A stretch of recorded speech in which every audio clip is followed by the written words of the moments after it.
micro, néanmoins. Bon, bonjour à toutes et à tous. Effectivement, 5 minutes, c'est le temps de 2 chroniques radio, donc ça devrait pouvoir aller. Alors, on m'avait proposé 2 sujets, Ernest Hello et Léon Bloy. Alors, Ernest Hello, ses archives sont à l'Institut catholique de Paris et sous la direction du père Sologub. Et j'ai pas eu le temps d'aller les compulser.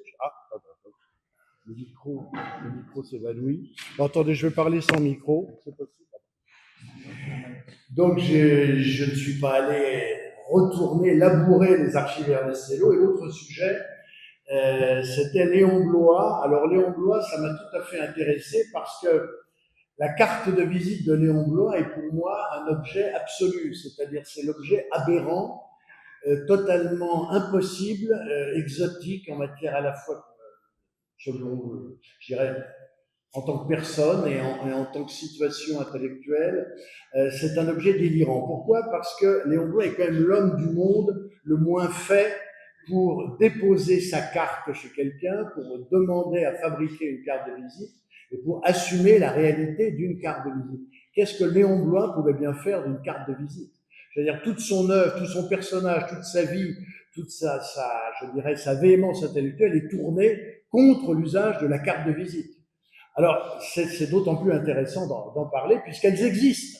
Et là, je salue donc Benoît Galland, c'est une communication à 2, puisque la carte de visite de Léon Bloy, vous la verrez, mais pas maintenant, mais quand Benoît Galland passera, puisque lui, il la possédait. J'ai demandé à la famille de Léon Bloy, aux héritiers, s'ils possédaient cet objet. On m'a répondu qu'il n'existait pas et qu'il ne le possédait, par contre, absolument pas. Donc, voilà. Néanmoins, il est reproduit par Bollery au tome 2 de sa biographie, donc il y a quand même une carte de visite de Léon Bloy, entrepreneur de démolition, ce qui est tout à fait dans la logique, là on peut le dire, du personnage. Alors, carte de visite de Léon Bloy. Déjà, le mot visite. Visite, c'est le premier mot du journal édité de Léon Bloy. Visite de Georges Landry qui ment comme un musulman. Donc, visite. Le mot visite n'est donc pas étranger, son usage, sa présence dans l'œuvre de Bloy n'est pas du tout une aberration. Il ouvre le journal, le tome 1 du journal, il est très très présent tout au long des tomes du journal sur un mode de la visite à Blois, puisque la visite à Blois, ce n'est pas un genre littéraire, mais c'était une pratique quand même régulière dans le milieu littéraire. On allait voir Blois, voir à qui il ressemblait, voir comment l'animal allait réagir, essayer de lui extorquer quelques propos, quelques confessions, lui témoigner son admiration. Enfin, il y avait un côté visite au zoo.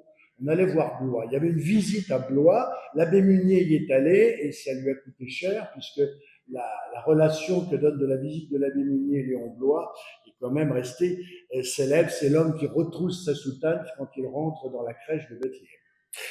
Donc le premier mot du journal de Blois, c'est le mot visite. Mot donc extrêmement après utilisé. Blois est visité.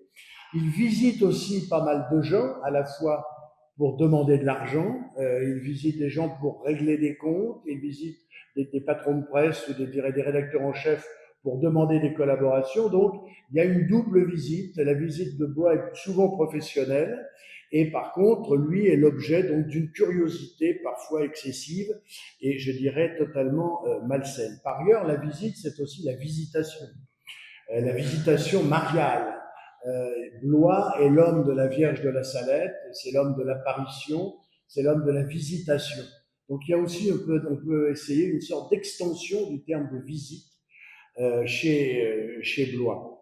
Alors il reçoit des cartes, par contre, s'il n'en dépose peu, il reçoit des cartes d'inconnus qui viennent le solliciter, ou d'amis, des cartes d'amis recommandant des inconnus. Donc il y a toujours une sorte de, malgré tout, de présence de la carte de visite dans l'univers de Blois. Alors, c'est pourquoi est-ce un objet aberrant dans le cas de Léon Blois, malgré qu'il en ait, comment dirais-je, demandé qu'il en ait conçu. Parce que sur le plan de l'identité, est-ce que Blois est bien Léon Blois? C'était quand même l'homme qui voulait que chacun ignore totalement qui il était, quelle était sa fonction, son rôle, sa place dans la société, que l'homme est totalement perdu par rapport à sa nature et à sa vérité profonde.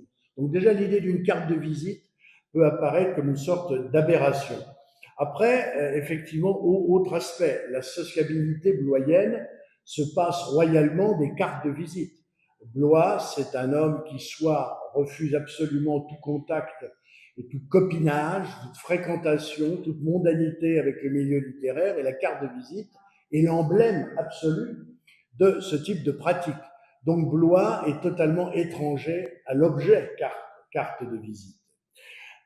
Déposer un Bristol, imagine-t-on Léon Blois allant déposer un Bristol chez tel ou tel, peut-être l'a-t-il fait chez Robert de Montesquieu quand il allait le voir pour des enluminures, on ne sait pas.